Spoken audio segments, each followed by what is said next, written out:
John Oliver has now admitted to feeling anxious about his immigration status, even though he became a US citizen the better part of 6 years ago. Obviously, times are changing regardless of what your documentation status is. And so he's a little bit worried about it.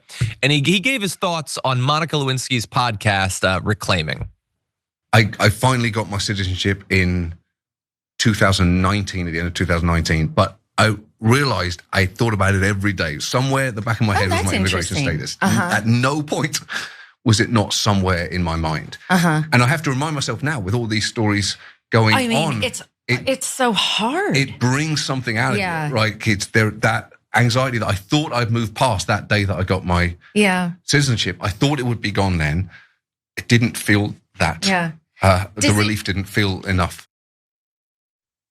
Yeah, I can't imagine it feels like that much of a relief right now. Obviously, it's better than nothing, I suppose, but US citizens are getting detained. US citizens are getting deported, and the right is talking more and more, semi-joking, semi-serious about stripping people's citizenship away. And, obviously John Oliver isn't like a violent criminal or anything, but he criticizes Donald Trump, and that is a far more serious crime from the point of view of the regime. So I'm a little bit worried about him. But that said, he went on a little bit more detail about his views on immigration. I was literally talking to the parents of a little kid that I know yesterday, and we very quickly ended up like talking about forms, experiences, interviews. It's really hard, and so I can get sent back to the anxiety that I felt for a long time very quick. It is not far from the surface, and it does feel personal.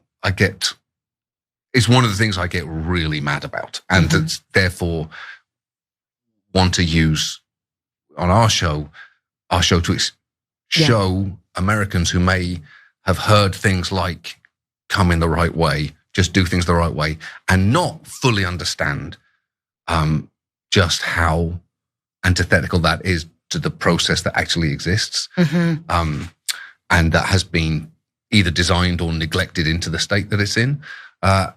It feels worth trying to show people how hard it is.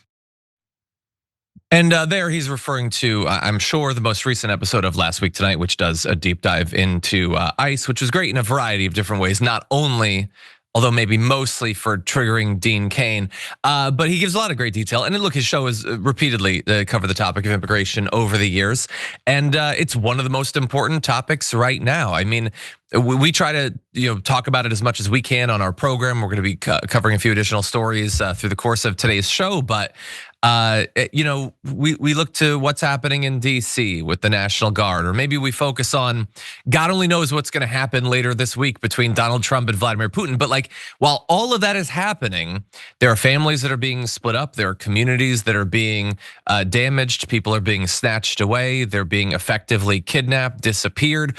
All of that continues, whether we pay attention to it or not. And so I understand his fear. Look, obviously he's a famous person. He's got a lot of money. He's much better protected than 99.9% of everyone else. But I understand why he would still be concerned after all these years. What do you think, Sharon?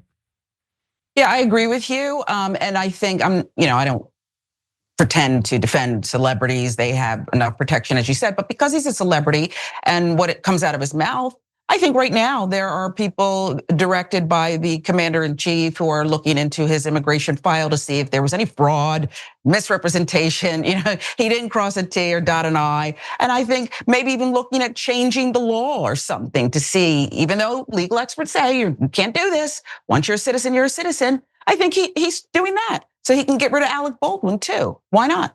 Okay. Yeah, I mean, look, is he petty enough? Well, I mean, we're going to be doing a story about the Smithsonian later on. Yeah, no, he is incredibly petty.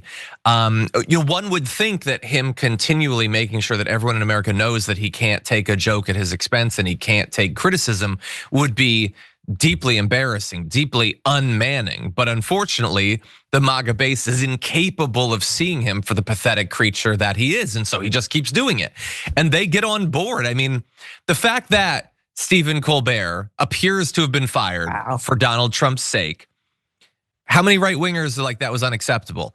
After years and years of being free speech absolutists, warriors for free speech. Oh, why can't comedy be legal or whatever? No, he hurt Donald Trump's fifis. Well, then obviously he should probably be fired and maybe deported. And why not? They're normalizing that more and more. I mean, you can't go a day without a Matt Walsh or a Charlie Kirk talking about some US citizen and saying they should be sent back to their country or whatever. Literally, Republican representatives.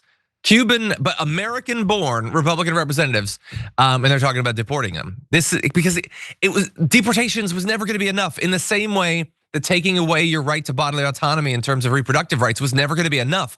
These people have a drive; they have a bottomless pit inside of themselves, and more hatred and jealousy and suspicion and xenophobia constantly needs to be on offer. It's never going to be enough, and so they would love if someone's citizenship was stripped away. You think that they don't want to see that happen to Ilhan Omar, let alone a John Oliver or maybe a Jimmy Kimmel, who also apparently is worried about this.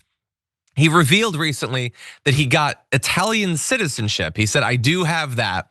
Addressing Trump's presidency, he continued, what's going on is as bad as you thought it was gonna be. It's so much worse. It's just unbelievable. I feel like it's probably even worse than Trump would like it to be. And so he evidently did this. It's a thing that you can do, and some people do it. He, I don't know, maybe needs a backup plan in case everything goes totally south. He apparently was able to get this citizenship earlier this year after proving his ancestral lineage, because his great grandparents emigrated to New York from Naples 140 years ago or so. And again, look, I don't think he's gonna need to move necessarily. I think that both of them are gonna end up being fine. But what they are doing in a funny way is drawing attention to the real fear and anxiety that I think a lot of people in America have to have. And I'm not just talking about people with no documentation. I mean, they're visa holders being detained constantly. These are people who have not violated the civil, not even laws, the regulations or whatever, and yet they're still running afoul of this out of control immigration system. And so I'm glad that they're doing that. Any other thoughts on this?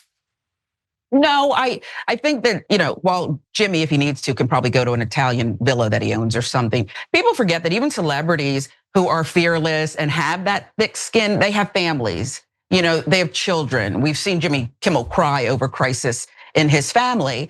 And it is worrisome for people. When you are living under a dictatorship, that's just what happens. As you're reading that, I'm thinking, well, 23andMe said, I got a lot of Irish in me. Maybe I should take up clogging and start looking for at least an Airbnb over there if the administration gets word of a big mouth woman in Atlanta. I don't know. Yeah. But I think we are all living in fear, all of us.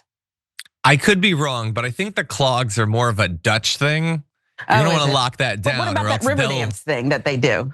Yeah, no, that's Scottish, not Irish? Irish, I don't know. Anyway, we definitely need to make sure we know this stuff so that they don't send us back when we go there.